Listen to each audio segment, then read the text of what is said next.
Hi, everybody. It's Mary Rowe. Welcome to City Talk, an important topic that we're going to tackle today. And as we always say, these conversations are not the end; they're just the beginning. And there's a lot of things to uncover. We have some really great panelists to come on, and then we have lots of people in the chat who have very particular experience and very particular perspectives on this. This is not a situation that's going to be solved overnight. It's centuries, well, it's certainly decades in the making, and now we've got this moment to sort of reimagine how we're going to use these spaces that faith communities created. I'm happen to be in Toronto today, but I'm en route to Halifax later this afternoon, where I'm speaking tomorrow morning at the Downtown Atlantics Conference. I know there's a number of others here who either may be in Halifax or are gathering there. And I'm really excited to be there with the downtown force across the country that's focusing on local economies. But the Toronto, where I happen to be, traditional territory of First Nations, Inuit, and Métis peoples, and home to many folks of different kinds of ancestral backgrounds. I think this particular topic is a resonant one with Indigenous communities because of the ambivalent relationship that has been brokered over decades with Christian tradition communities. And we may talk about that a bit on the panel. People may have perspectives on this that they want to offer in the chat. But it is part of the Great Reckoning and part of what the real commitment to reconciliation needs to look like, because faith institutions were complicit with government policy around residential schools and the kind of oppression that embodied. And so that is part of what the faith communities struggle with themselves, and which we as a broader society continue to come to terms with. And so what does that mean for these places that were built by faith communities, invested in by faith communities, financed by faith communities for decades and decades, and now are facing their own set of challenges around how to maintain that. So all the more interesting kind of context for us to put in that, and to be respectful of all these different traditions and how we approach them, but also the relationship between land, identity, a sense of belonging, and then ownership, that the O word. So thank you for joining us. As people know, please use the chat. What people do, they put all sorts of resources in there and questions and ideas. I do my best to feed the questions in as best I can. And we only have a couple more City Talks left. We have this one, and then we have one in June, which is going to be equally interesting, around the circular economy and repurposing of materials. And then we're going to take a bit of a hiatus over the summer and do a little bit of as they say in common parlance, a rebrand, and come out swinging in September with this kind of format, slightly different, organized a little differently, and we're going to spend some more time on our podcast platform. So I appreciate there are people across the country who are devoted to this kind of discourse, and we appreciate you participating with us, contributing to these discussions and helping us advance this narrative, that what happens in the local community actually matters, and that the best innovation, the best solutions are happening locally. So can I ask my assembled multitude to just put their cameras on briefly so that people can see who's here? And then we're going to have a presentation from Leandra, my colleague, about some work that CUI has been doing with partners, all who are on the call here. And then I'm going to invite the panelists back. So thank you coming in from the various places that you are: Nadia, Brendan, Rick, Mike.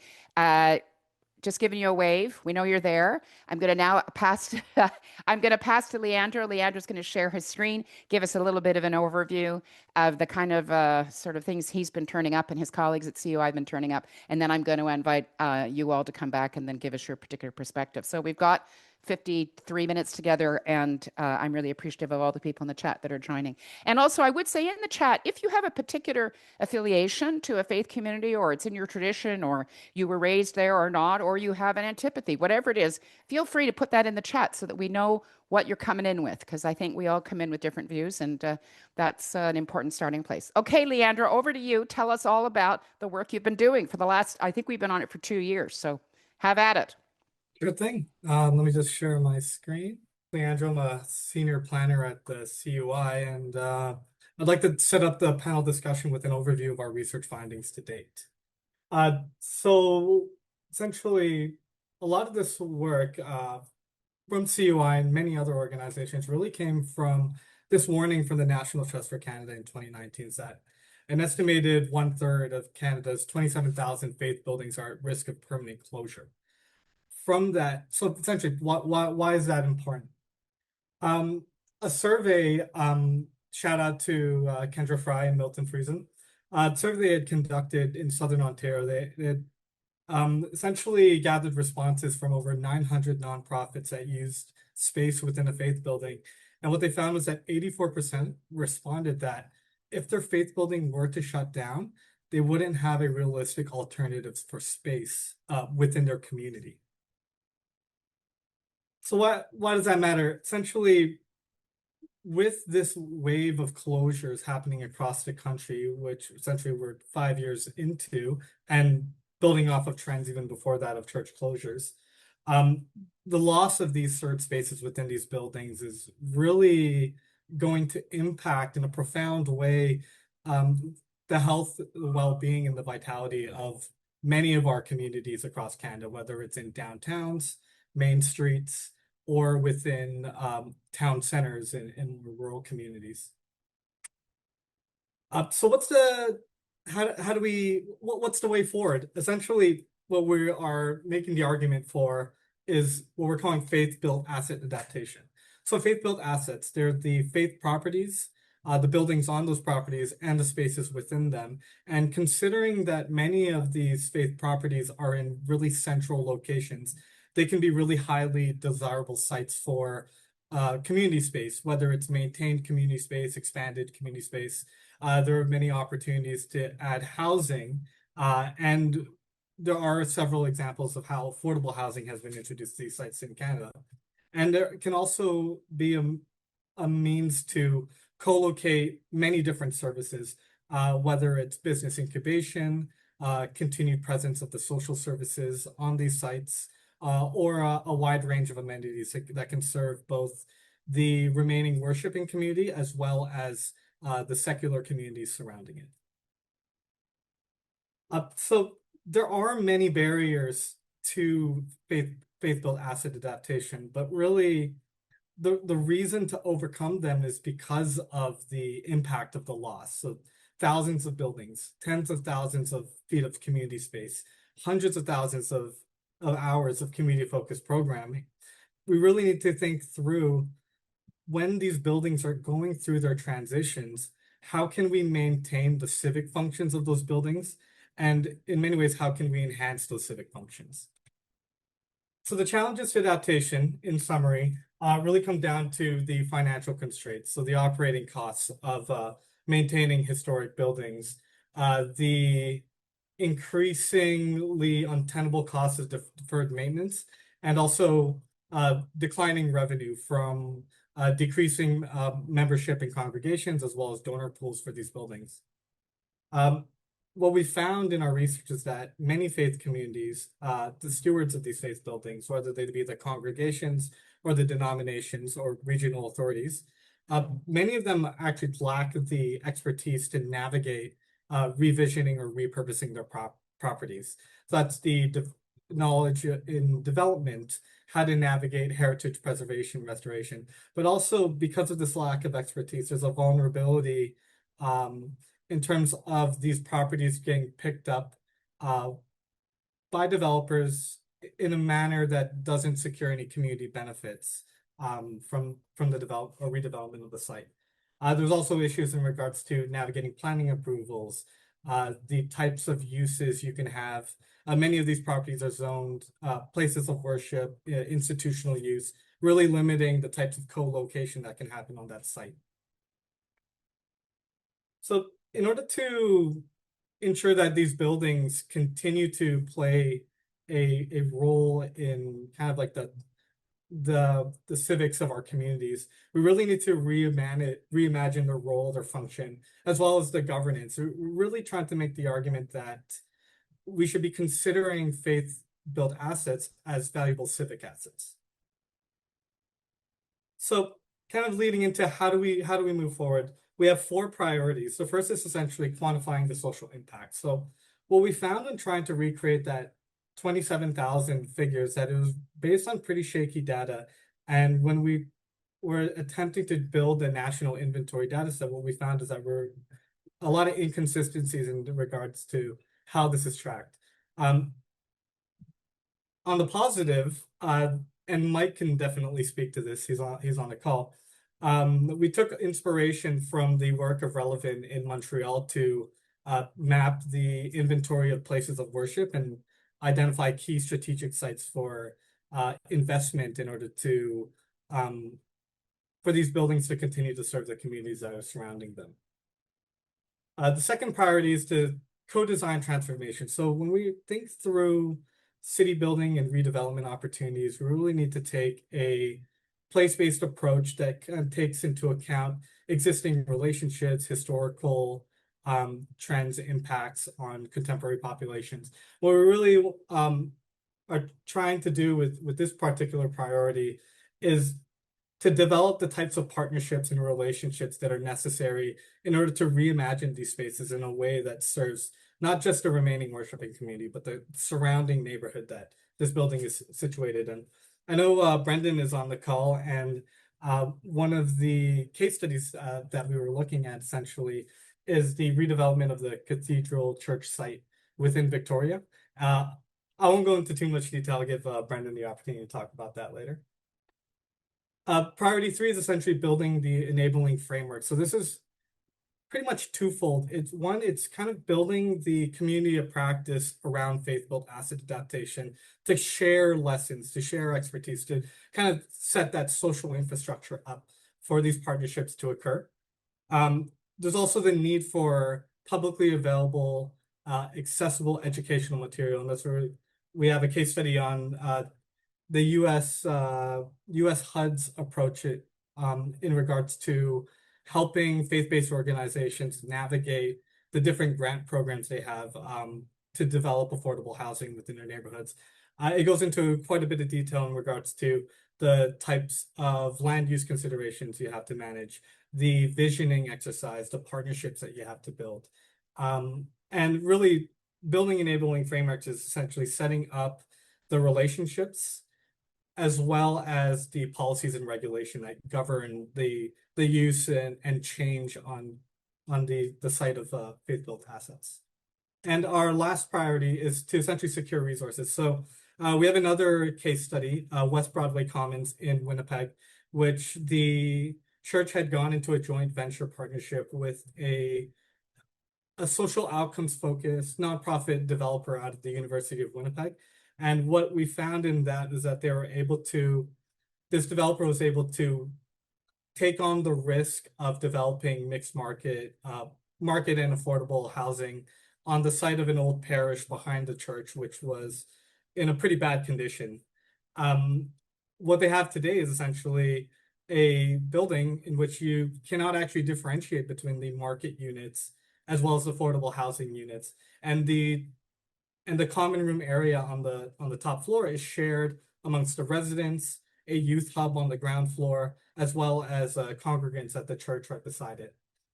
In regards to other ways to secure resources, we took inspiration from work of community land trusts and community bond campaigns in which folks could invest into a particular community land trust so they can then acquire property. We can see there's a lot of potential for that to be applied to the adaptation of faith-built assets. And I think that's all my slides. That's pretty quick. Thanks, Leandro. Thank you very much. And I just want to do a shout out that this has been a labor of, I was going to say labor of faith. It's been a labor of love by many, many people that have worked on this project over the last couple of years. We've not found it easy to try to get the right amount of data and research and policy options. And so a number of these people that have contributed to this work are on. Barbara Myers, I see, is on the chat. I think she's in Winnipeg today, but she's in Victoria. She's been one of the folks, Milton Friesen. Also, I don't know if he's on, but he helped in the early days. We've had a number of folks trying to just unpack this Gordian knot with us. So I just want to acknowledge that, as well as Leandro and his planning colleagues at CUI. And then the folks that are on this call, both Mike and Rick have been advisors on this project. And hopefully, God willing, we will release something next week that tries to provoke really creative thinking. But I'm going to start with you, Nadia, because I don't know if you're a Canadian. Are you a Canadian? Because I see you did a degree at York. Did you? I am. I'm a born and raised Torontonian. Okay, but where are you living now? So now I live in New Jersey. Okay. And so I teach at Rutgers University, and I help run a research center there. So this is a question to all of you, and what I'm going to do is ask you all to open your mics because unless you've got a crying baby right on your hip, we won't hear anything going on around you, and it just makes it easier than me having to say unmute, whatever. Nadia, why is this so difficult? Because everybody that we speak to says, oh, yeah, this is a really good idea. I did Metro Morning this morning on the CBC, and I had people saying, what a good idea. But it seems to be, is it a difficult idea? Tell me. I mean, to transition these properties to different uses and reimagine them as community. Yeah, there's a number of different challenges, right? I mean, both internal to the congregation itself and then external as well. And so, first this has to start from the bottom up, right? It has to start from the congregation itself, and there has to be consensus there. What would they like to do with their property? How do they reimagine themselves within the community? Mm-hmm. And that, gaining that consensus, but also, depends. Is this a independent congregation? Is this a congregation within a higher, hierarchy? And if so, then then you need permission from a judicatory body. Yeah. People don't necessarily get this, do they? I mean, this is, I think, the black box of church governance. Yes. And you guys are all enmeshed in it, so you've got all the language and all the terminology. But I think regular folk who don't have an affiliation or a relationship with the church don't understand. Well, what do you mean that it's not clear who makes the decisions? And you just said adjudicatory, which is probably the first time someone said adjudicatory on 300 City Talks. Thank you for upping our vocabulary here. But how do we overcome that in your work? Well, in your research, how are folks overcoming all that complexity? I'll let Rick also jump in here as well, because he's much more versed with these internal, and anyone else on the call, but there needs to be conversations that need to be had. There needs to be Right. a long visioning, a long discernment. So discernment within church talk is just this kind of visioning and opening up and within the community, before you even talk to a neighbor. Yes, within the congregation itself, internally, and Okay. having discussions and saying, what do we feel? And this terminology is used a lot. What do we feel called to do? What is God telling us that we need to do? And have those deep conversations. And these conversations can take years. Like, this is not even something that happens within a couple of weeks. And so there needs to be an entire process that goes on within the congregation itself before anything comes outside. And then once it comes outside, there's a whole other slew of challenges I don't want to be flippant here, but it's hard enough to talk to planners, but now you're saying they have to talk to God too. So it just sort of ups the ante about the complexity. But tell the work you do now, you're creating an inventory, I think, correct? At Rutgers? Yeah. Okay. Yeah. So my current research project is creating a publicly accessible, faith-based, affordable housing database. And essentially what it does is this catalogs how many completed, which means people are living in them, faith-based, affordable housing projects that have been built in the US over the last decade. Mm-hmm.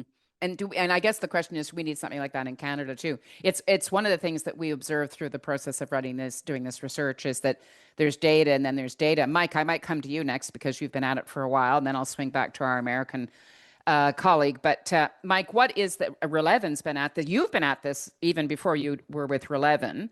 Yep. And you're ordained. You're actually a person of faith. So I suspect you've seen this both sides now, or all sides now.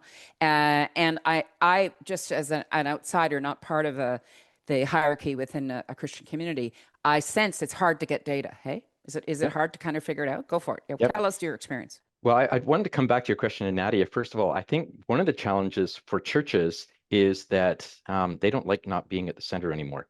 And so trying to figure out how they fit into society. And Nadia, to your question of, listening to God, I think, at least from my perspective, is that the message is pretty clear. You have to start listening to your community. So I agree with the fact that the church needs to do a lot of discernment. But part of the challenge is that they don't listen to their communities, and they don't understand what their community's needs are. And so they have a hard time aligning their mission with what their surrounding community is. Who's the they when you say they are not listening?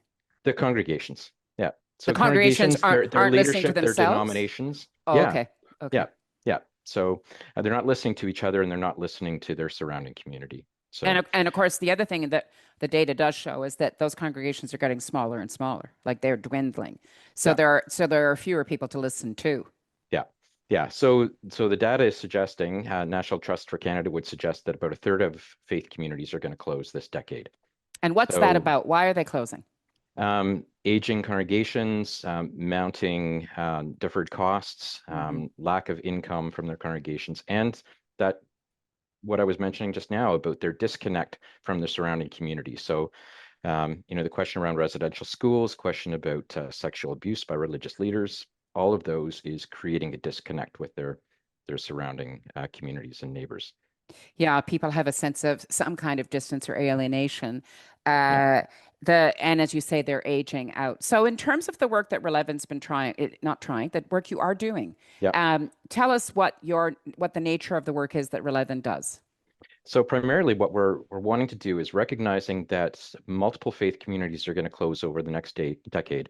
We want to work with those faith communities to help them reimagine those properties for social good. So whether that's simply helping them to use their current properties better and to develop the connections with their surrounding partners, community agencies, where they're looking for market affordable space, less than market value space, looking at developing full-blown community hubs where those congregations can step out of the middle of the management of those buildings and see them as real community space.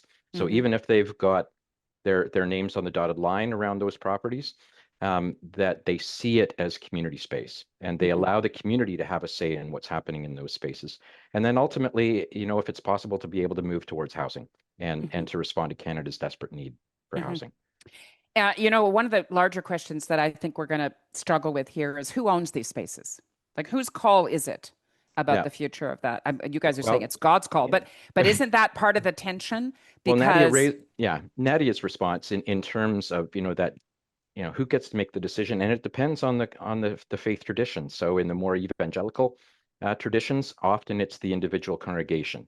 In some of the more hierarchical models, often you've got to go to a regional officer, or you have to go to a bishop, or to the national office to have those decisions made. So sometimes there's 2 or 3 steps that they need to move through in order to be able to make a decision around their properties. Well, but let me just as a secular view, though, say that these faith places have had a tax benefit for generations. And so isn't there an argument that actually, I'll go to you, Rick, on this, and you can provoke back to me. Isn't there an argument that the public actually are also owners of these spaces? Rick, help me. I would hate to trust a congregation of 15 85-year-olds with decisions over multi-million-dollar assets in key locations. Let's just be clear. We have nothing against 85-year-olds. There's a few of them on the call, just saying. But listen, I'm getting there myself. But what you're saying is it's too broad a benefit and too broad a mission to be stewarded only by a smaller group. Am I right? Yeah, absolutely. And unfortunately, faith leaders are stuck. One of the reasons they're stuck is they don't study real estate or urban planning or even very much of management or budgeting in divinity school. They study the Gospels and the letters of Paul and those sorts of things. And so they just don't understand this.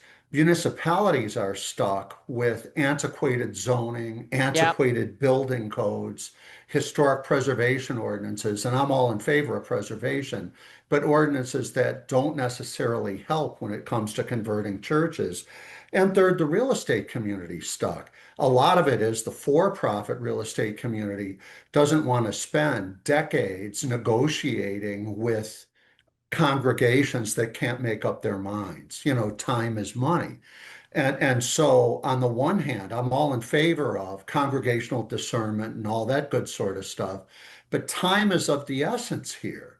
When in the United Methodist denomination in New Jersey, where I did a lot of work, of the 530 United Methodist churches in New Jersey, 20% were in critical condition, should have already been closed, 40% in serious condition, really quickly behind the first 20, and only 40% were in fair to good condition. So churches are falling off a cliff right now. As Mike said, thousands and thousands are going to close, both in Canada and the US. Once they're closed, whose problem is it? Well, I used to work as chief of staff to the mayor of Buffalo. It always ends up being the mayor's problem, whether it's the mayor's problem or not. And municipalities, this issue isn't in the top 50 things that they're focused on right now. Yeah. I mean, I guess this is the dilemma. I feel like we quote Joni Mitchell on every program, you don't know what you got till it's gone kind of problem. But even people, and I know that your colleague, Mike in Montreal, Graham, has often commented to us that in Quebec, which is a highly secular society now, but with lots and lots of Roman Catholic traditional buildings, that even people that have no affiliation with that church don't want to see it gone.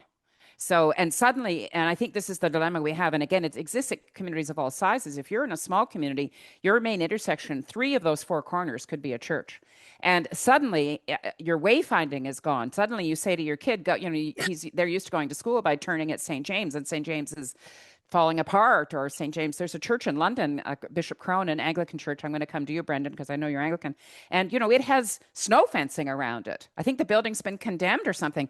I remember a kid that there were all sorts of programs that happened in that church. It was blocks away from my house. And so it feels to me like there's more at stake here than just some kind of transition of religiosity in our society. There's something else going on around how the fabric is changing. Brendan, tell us your perspective, because you work in, I was going to say the belly of the beast, but I bet we're not supposed to say that. But you actually work in the Anglican or the Episcopal tradition, right? Yeah, okay. That's right. Yeah, and we do have one of the benefits of being the kind of central landowner of all of our land holdings. So Right. a lot of stuff is centralized in our office. Obviously, we still have and need to maintain relationships of trust with all the congregations who are actually on the ground in those communities. But it's this How many constant are back and there? forth. How many are there? We've got 46 parishes, or Oh, you do? Vancouver Island and surrounding islands. So Wow. and 80 some land holdings. So it's a pretty big portfolio. And so one of the things that we've been trying to do is to think a little bit more with a portfolio approach. Okay. And have all these things work together to achieve a lot of the things that we hope to accomplish, including, reconciliation, community benefit, affordable housing, and generating a different kind of revenue stream. So if you're going to try to do all those things on one site, good luck. But across many sites, I think there's potential here for us to think like that. That's an interesting little differentiation you just made. So it's not one size fits all. It's not like everybody has to be the same kind of community hub, or everybody has to have affordable housing. That's interesting. So you're taking more of a kind of nuanced approach, eh? Yeah, Um, absolutely. So we've just finalizing a 60-year lease for a little church in downtown Duncan for an affordable housing building to be built surrounding the church, basically on the parking lot, and they're going to take down the hall. They're going to right, replace the hall on the bottom floor. right. And we're getting nothing monetarily out of this deal, right? Besides, we get to a replacement hall and contribute to meeting a very important need in that community. What role is your office playing in brokering that? We pretty much do most of it. Like Okay. the parish actually does the day-to-day, figuring out what operation's going to look like and helping negotiate that part of stuff. But in terms of the legal and how the whole thing is going to work, from a bigger perspective, that's mostly us. A lot of meetings with lawyers. You'd think it's easy to give a piece of land away, but holy smokes, it is not. But isn't that part of the dilemma? Rick, back to you. And we don't want to be, listen, I do not want CityTalk to be accused of being ageist. But your comment that, I mean, it couldn't just be a bunch of 85, it could be a bunch of 66-year-olds. But the idea that you can't possibly have all the expertise you need. And I think this is the point that Brendan is suggesting, is that in his case, is it the diocese, Brendan, that's providing that support? Okay. So that you get you get this portfolio approach. You have the expertise. You're talking to the lawyers, leaving the parishes to do their thing. Rick, is that a model that would appeal in the United States? It's got to happen more and more, both in the US and in Canada. But judicatories, meaning dioceses, presbyteries, conferences, and the like, have been very slow. And quite frankly, I think one of the problems is that bishops, by the time they get to be bishops, are just a few years away from retirement and don't want to roil the waters. So they're risk And averse.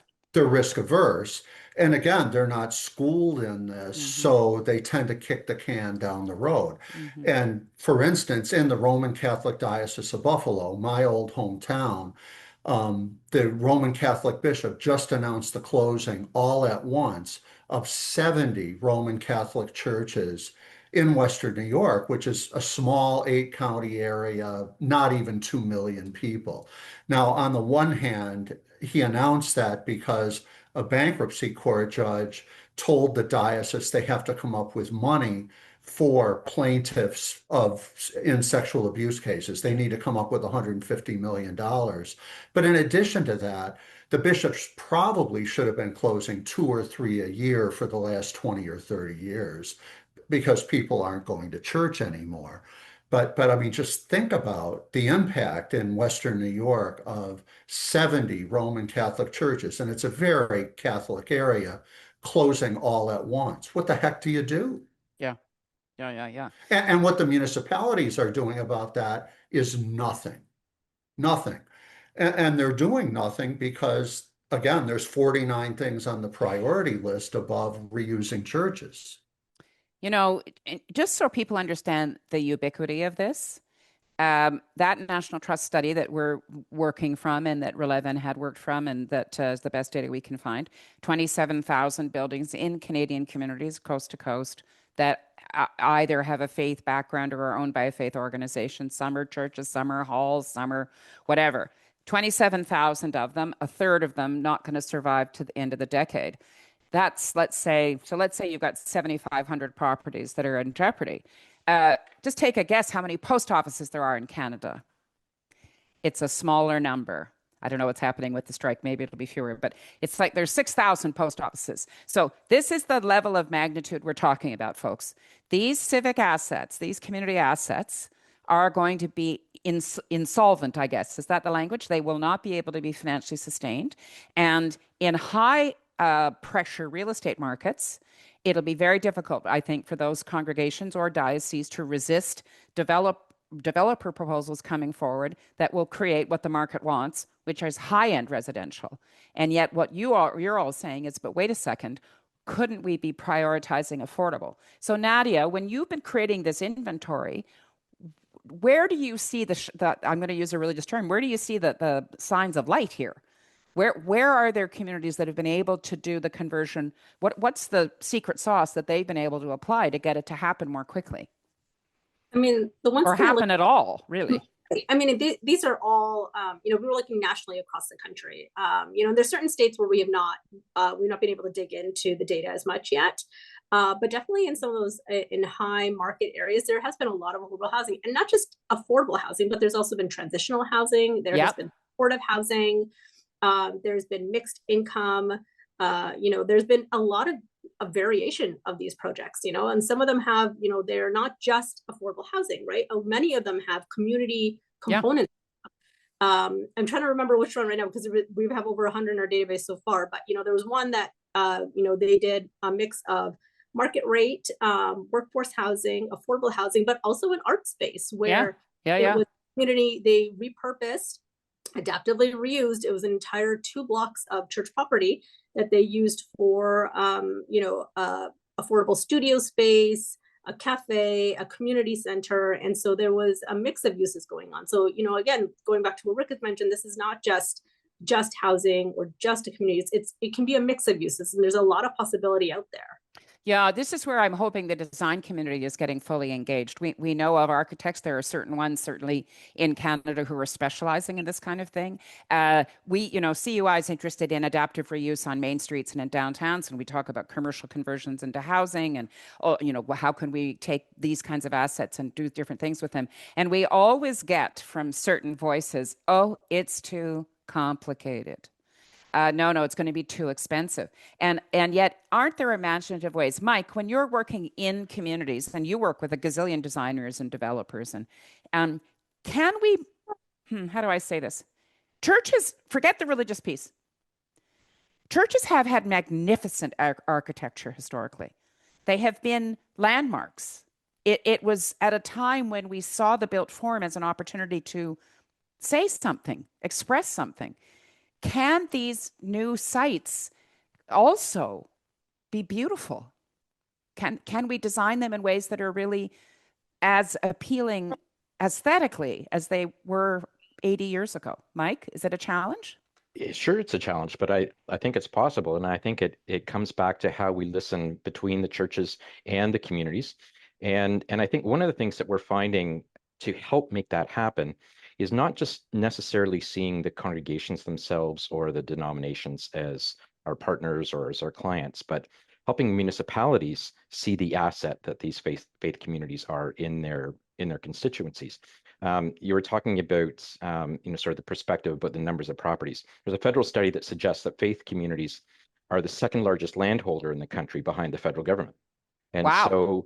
so in order to help municipality, we're working on municipal roundtables now to help the municipalities, the planners, the heritage people, the elected reps, to begin to see the faith communities as their assets. Rick was mentioning, if a church closes and it goes back to the mayor. Well, if a church closes, people are going to be knocking on the door of their local councillor or their mayor to say, well, what are you going to do about the programs that we used to have, the seniors' lunches and the youth programs, all of that. So it's a combination of helping faith communities understand how they can initiate and motivate that process within their own congregations. But it's also getting the municipalities to see this asset, whether it's architecture, heritage, simply the space to build community programming and third spaces and housing, and having the communities take initiative around how do they accelerate that? How do they look at the zoning issues and the heritage issues? What do you think about NIMBY? Someone in the text in the chat is asking that. A convent. Thank you for that comment. Whoever's offered it, a convent, potential for redevelopment. I guess the sisters put forward a proposal, and then neighbors say, "Oh no, you don't." How do we blunt that? I'm not sure how you do it. It's gonna exist everywhere. Everywhere. If you have a Loblaws store built beside your house, there's gonna be I know. NIMBY. I know. So I think change is the issue. And I think part of it is listening to the community and getting their input onto whatever is going to change, that they've got input into it. Yeah, and it's back to Rick's comment, though, that the mayor has a gazillion other things. Nadia, a lot of people in the chat want to know where specifically is the site that you were mentioning, and maybe what we can do, maybe COI staff can put your website onto the chat, and then people can dig around. Is that the best way? Because people want to know where this one is. Yeah, let me look into. We're still in the process of creating the structure for the website to go onto our research site, and so hopefully that'll be up soon. And when it is, I will definitely let you all know, and you can get the word out there. But there you go, City Talkers. You're going to have to be patient. We're going to build that. We'll watch for Nadia to get that up. And the same thing with Relevant and CUI and all the different things that we're all doing. We need to be able to make these things more visible. I think that.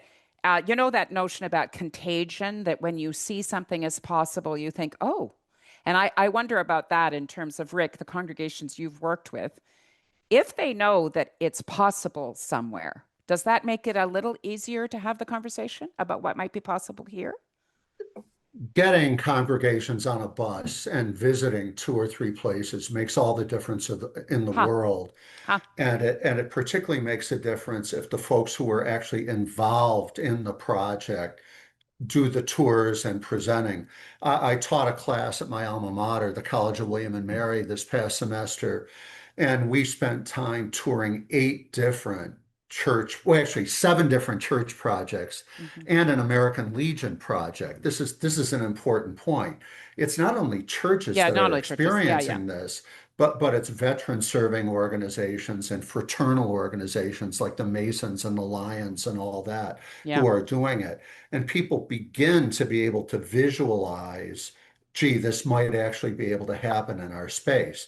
But that goes as against folks who are saying, gee, they don't articulate this, but all I really want to be is buried out of my church without any changes, It's so hard, isn't it? Because as you say, you have an attachment to the place. Your parents, you went as a kid, maybe you got married there, your parents are buried there. And so you have this almost irrational kind of attachment to a place, which makes it hard to imagine a different kind of future.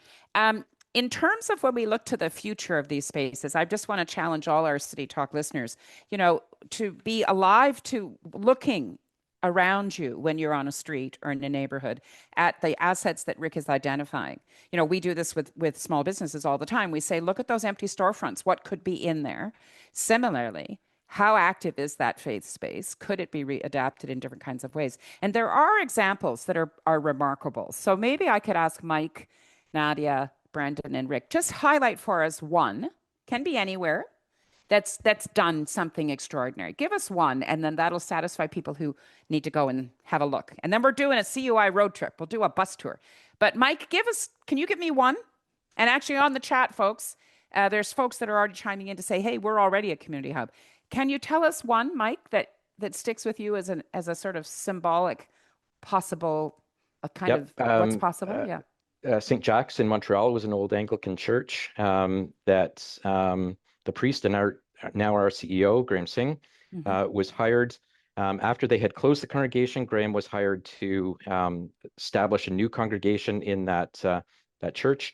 And now, right in the heart of downtown Montreal, it's a church building that is partnering with 100 community partners. And the anchor tenant, one of the anchor tenants, is a group called Cirque du Monastère, so essentially circus in the church. Montreal is the center of the circus world in throughout the world in terms of training circus members. And so there's, I think they do about 3 or 4 2-week runs throughout the year, and essentially they do it during the week, and then on Sundays they consecrate the sanctuary again and are able to do worship, and then they deconsecrate the sanctuary, and the circus runs for their time. And one of the key things about that is showing the benefit of partnerships with community groups. The church was badly in need of renovations, and so through Cirque du Monastère, they were able to access arts and heritage funding and able to facilitate about $1 million, I think, worth of renovations on the building that the church would never have been able to access through public funding, but an arts group could. So just a really key example. And that's also in that sanctuary where the circus performs, also shared by 4 congregations throughout the week. All Christian congregations or different faith traditions? Different faith traditions, yeah. Wonderful. Yeah. Yeah. I've been in that church. That's when I first met Graham, and it blew my mind, I've got to say. We walked into the sanctuary, saw where the altar was. He said, look up. I look up, and there's a trapeze up there hanging that is dropped down for when the circus is there. And of course, these are majestic spaces. Of course, there's going to be the possibility for this kind of extraordinary thing.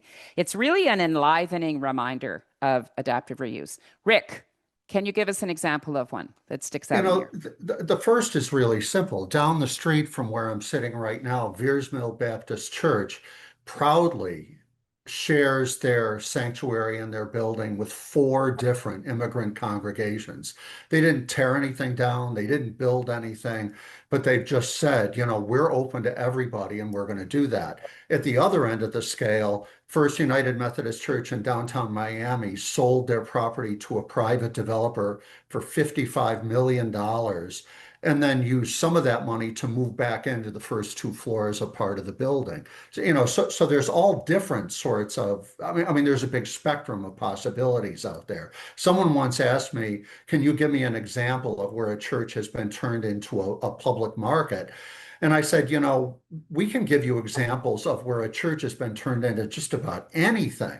The question is what's right for a particular space, a particular city, a particular congregation, a particular funding situation, a particular neighborhood.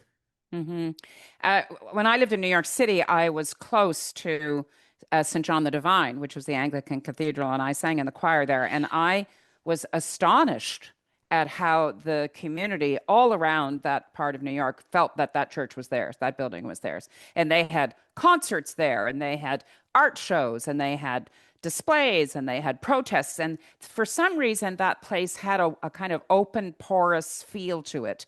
Maybe, it's interesting to know if you think of the sanctuary movement, if you think of the anti-war movement, if you think of the asylum movement, if you think of where Out in the Cold programs are delivered, they're coming from these kinds of places. And some congregations, I guess, are more open to it than others. Nadia, do you have another example off the top of your head, or should we wait for your inventory to tell us? Yeah, I'm still looking through my database, but no, there's Emory Church in Washington, D.C. created the Beacon Center. And so they had a historic church. It was a landmark. They could not do anything with it, but they had a lot of property surrounding them. And so they built a 99-unit affordable housing, 100% affordable housing, 99 units around the sanctuary, around the existing building, around the existing building, kind of like in a C shape. And then, but they also have community space in there.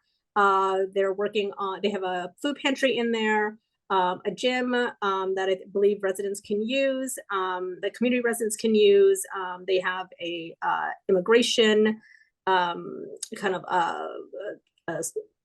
space for people to come in and get information, but they also have, but they're working on creating like a kitchen for returning citizens to come and use. So a very multifunctional, multi-use space that was created out of their property, which is really great. It took them 10 years to do. This is not the Yeah, you have to be patient.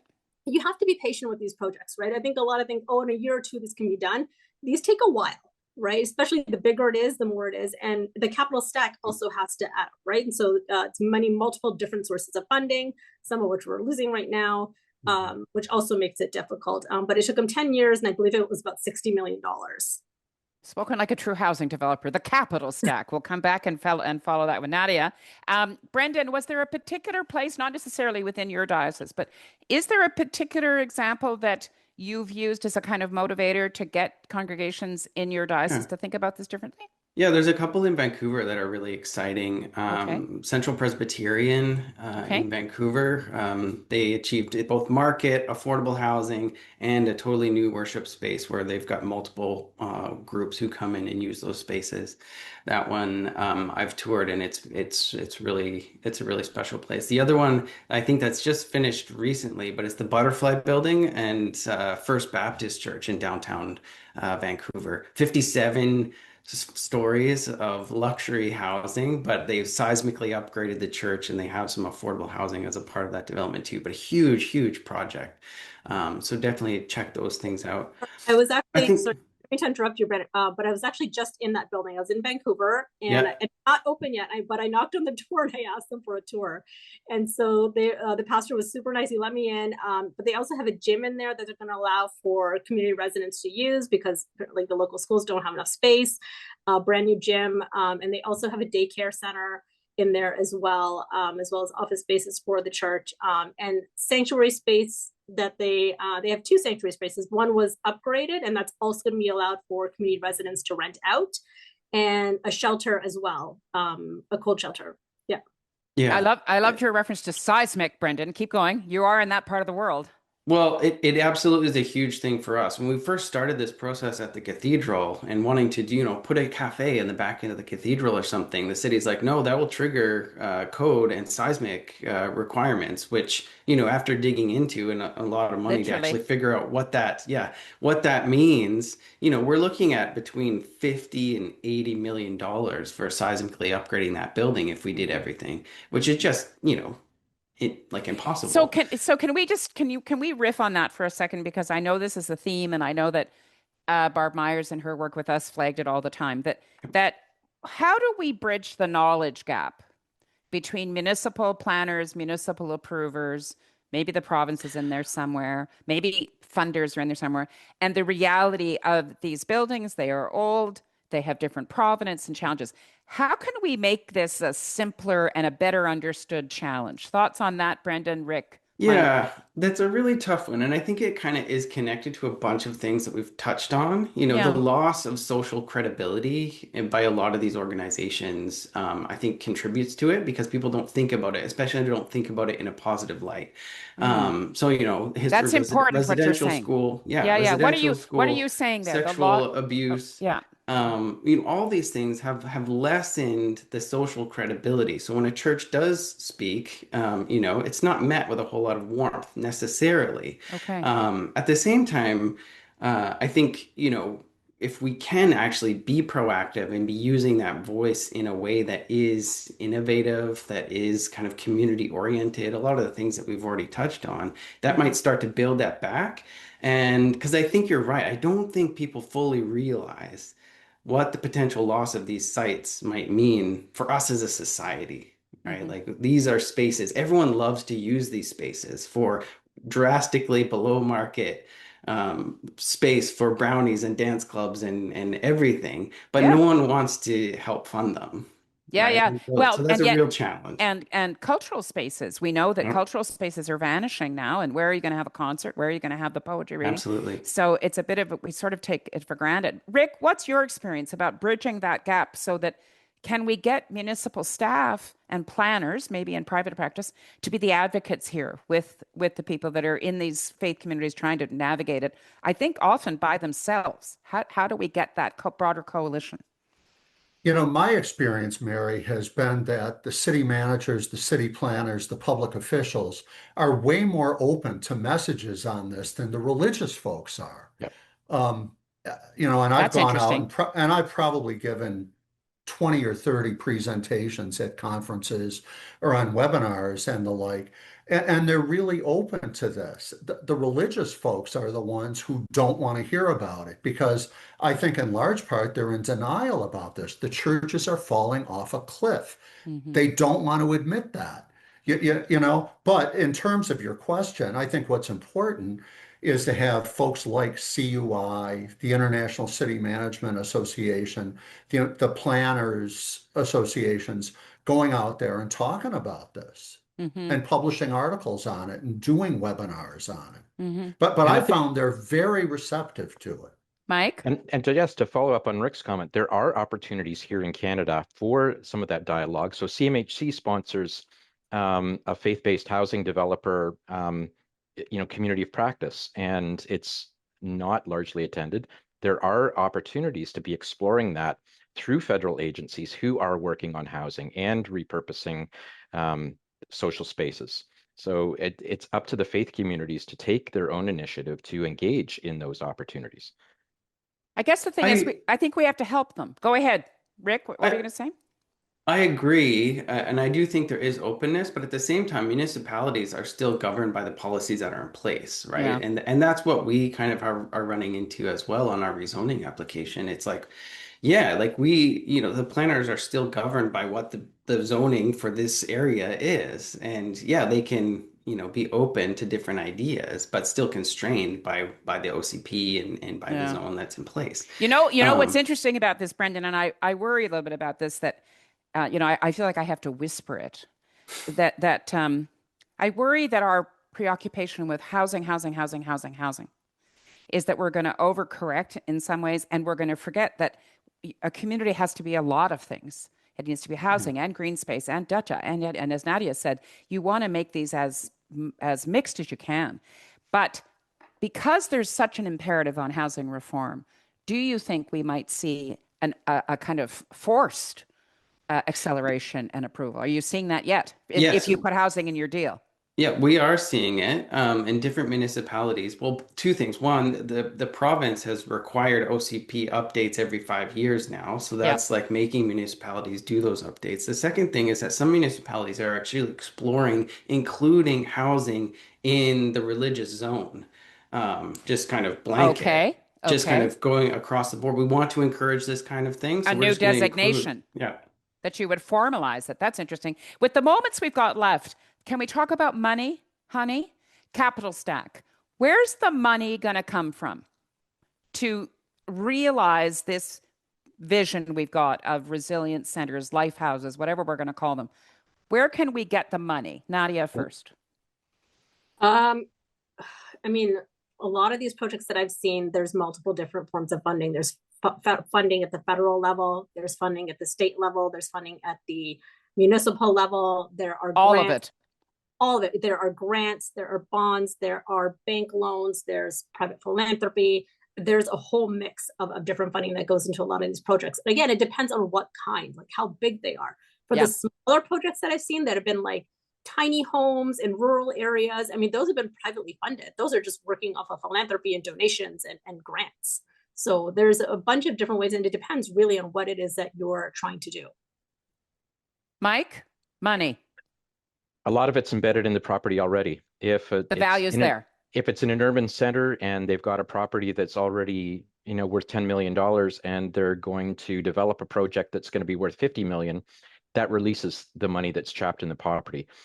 One of the challenges for congregations is that the ones who most need to do it are the ones who at least have the money to do the pre-development work. And so finding creative funding tools. Relevin has a $30 million social impact fund where congregations can borrow to do the pre-development funding, and then it gets paid back through the proceeds of the development. So trying to find some really creative tools that help congregations understand that for the most part, they can do projects without putting any money out of pocket. But again, we need a zero. Add a zero to that fund. Just saying, Mike, 30 million. Let's make it 300. And that's to the point. That's the point that's that in the plans. I get it, and that's the point that Brendan's making, is that he's got the lawyers, so he's figured out how to get all that technical work so that he can then, so congregations don't have to try to suddenly find a lawyer who can do it. Yeah. Any thoughts from you, Brendan and Rick, on money? And then we're probably going to have to wrap. Go ahead, Brendan. Yeah, I think it's right. There is money in the land, but not as much as we think to achieve all the things we want to achieve. Where we're finding there's a funding gap is for the community spaces. Okay. And so we can do we can afford to figure out how we do a worship space in a new building. But if we want to also have community space that's available for nonprofit tenants or something, that's where it's really tricky to find the money. And I think we need another City Talk to talk about this, because the notion of cultural and civic space, and how are we going to find money to fund that, wherever it is. If it's in a fire hall, if it's in a library, if it's in a church, right? I am encouraged that impact investing is becoming more of a common topic, and there are these people who are looking for social return from money rather than just financial return. So I think that is possible, and we're exploring some of that. But And I think if we look at portfolio models, we can trade off density on some sites for community space on others. Yep. And then everybody doesn't have to be the same. Last word to you, Rick, and then we're going to wrap. The typical project where a church becomes affordable housing requires 5, 6, 7 different funding sources, all put together like a Rubik's Cube, where HUD is cutting, U.S. Department of Housing and Urban Development is cutting back on some of those funds. However, they've expressed to me they really want to do this church thing. When a church is in an urban area and has, for instance, a slate roof that costs $2 million to replace, it becomes a big problem. When a church is in Thunder Bay, as opposed to being at the corner of my favorite church, at the corner of Bloor and Spadina in downtown Toronto, that becomes a problem, because there just is not a robust market there. Right. I mean, this is all. So as we always say with City Talk, this isn't the end of the conversation. It's just the beginning. Nadia, Rick, Brendan, Mike, thank you for your work. Thank you for joining us on City Talk. Thanks to the enthusiastic chatters that are in here.